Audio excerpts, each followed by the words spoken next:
Komisi 1 DPRP Papua menggelar rapat dengar pendapat membahas kasus pelemparan bom Molotov di kantor redaksi media Jupi pada 16 Oktober 2024.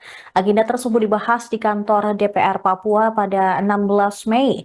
Dalam rapat dengar pendapat tersebut ada dua nama yang disebut sebagai terduga pelaku. Keduanya merupakan oknum TNI, yaitu Sersan 1 atau Sertu Devrat dan prajurit kepala atau Praka Arga Wisnu Tribaskara. Menurut Ditreskrim Polda Papua, karena terduga merupakan anggota TNI, pihaknya tak punya kewenangan melakukan penyelidikan dan tahapan selanjutnya. Kemudian tidak bisa pula ditangani secara pidana umum. Untuk itu pihaknya berkoordinasi dengan Kodam Cendrawasih, kemudian melimpahkan berkas kasus ke Kodam 17 Cendrawasih. Informasi selengkapnya terkait informasi ini, pemirsa, kami sudah tersambung dengan jurnalis tribunpapua.com, Putri Nurjanah Kurita yang akan melaporkan secara lengkap. Ya, baik, dari Kota Jayapura, Provinsi Papua melaporkan Komisi 1 DPRP Provinsi Papua menggelar rapat dengar pendapat atau RDP membahas kasus pelemparan bom Molotov di kantor Jubi pada tanggal 16 Oktober 2024 lalu. Agenda itu dibahas di kantor DPR Papua pada Jumat tanggal 16 bulan Mei 2025.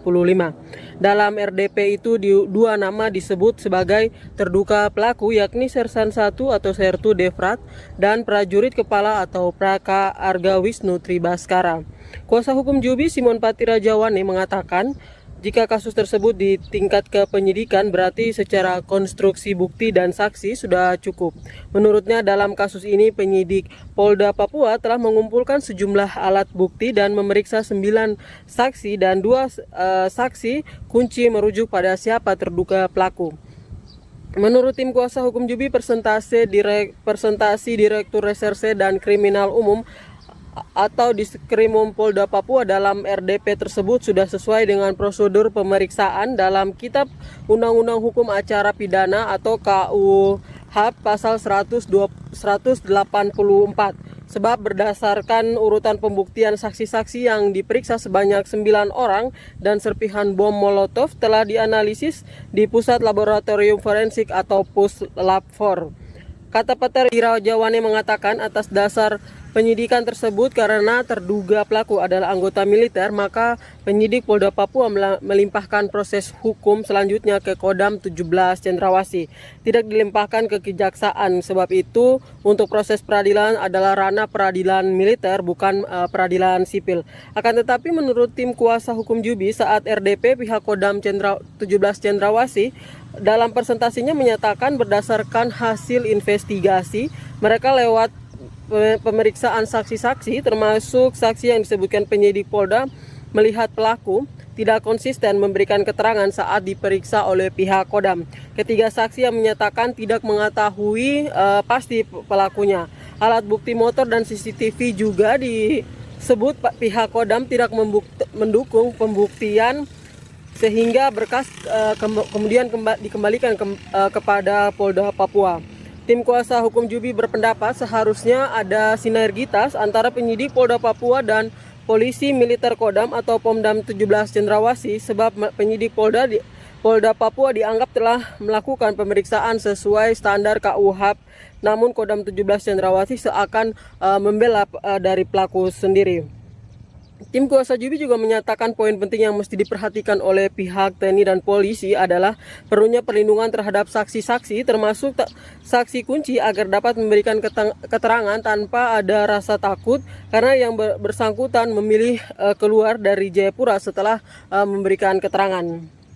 Sementara itu saat RDP Diskrimum Polda Papua Komisaris Besar Polisi Ahmad Fauzi Dalimunte menyampaikan bahwa dari pemeriksaan sejumlah alat bukti dan keterangan saksi mengarah kepada terduga pelaku. Menurutnya saksi menyatakan kenal dan terduga pelaku sejak tahun 2023 yang merupakan anggota TNI Angkatan Darat dan sering bertemu di tempat saksi. Fauzi menjelaskan bahwa dalam penyelidikan pihaknya telah menggunakan Inavis Portable System yang bisa face recognize dari data ataupun orang untuk bukti pencocokan pada Inavis Portable System. Menurut Diskrimum Polda Papua bahwa karena terduga adalah anggota TNI, pihaknya tidak punya kewenangan untuk melakukan penyelidikan dan tahapan selanjutnya dan tidak bisa ditangani secara pidana umum.